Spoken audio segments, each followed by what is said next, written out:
নারায়ণগঞ্জ ২-২,৫০০ আসনে জামায়াতে ইসলামীর প্রার্থী অধ্যাপক ইলিয়াস মোল্লার পক্ষে গণসংযোগ করার সময় হামলা ও মারধরের অভিযোগ উঠেছে স্থানীয় বিএনপি সমর্থকদের বিরুদ্ধে।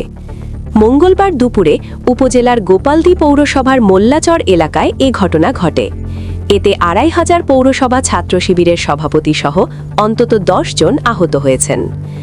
ঘটনার বিবরণ জামায়াত প্রার্থী অধ্যাপক ইলিয়াস মোল্লা জানান, মঙ্গলবার দুপুরে জামায়াতে ইসলামীর মহিলা শাখার একটি দল পূর্বনির্ধারিত কর্মসূচির অংশ হিসেবে মোল্লাচর এলাকায় গণসংযোগ করতে যায়।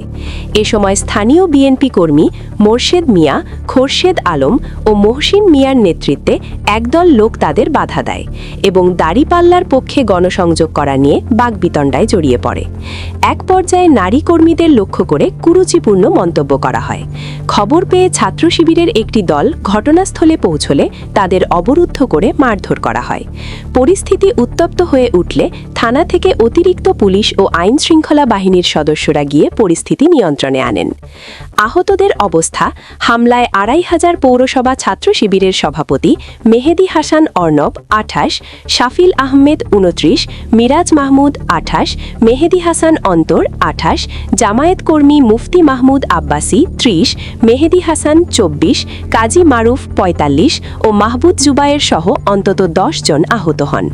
এদের মধ্যে গুরুতর আহত মেহেদী হাসান অর্ণব ও শাফিল আহমেদকে উপজেলা স্বাস্থ্য কমপ্লেক্সে ভর্তি করা হয়েছে। বাকিদের প্রাথমিক চিকিৎসা দেওয়া হয়।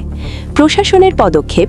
এই ঘটনায় জামায়াত প্রার্থীর প্রধান নির্বাচনী এজেন্ট প্রফেসর আজিজুল হক উপজেলা নির্বাহী অফিসার ও সহকারী রিটার্নিং কর্মকর্তা আসাদুর রহমানের কাছে লিখিত অভিযোগ দায়ের করেছেন। উপজেলা নির্বাহী অফিসার আসাদুর রহমান জানান, বিষয়টি মৌখিকভাবে জানার পরপরই তাৎক্ষণিক ব্যবস্থা নেওয়া হয়েছে। নির্বাচনী আচরণবিধি লঙ্ঘন বা কোনো ধরনের বিশৃঙ্খলা সৃষ্টি করলে দোষীদের বিরুদ্ধে কঠোর আইনানুগ ব্যবস্থা গ্রহণ করা হবে।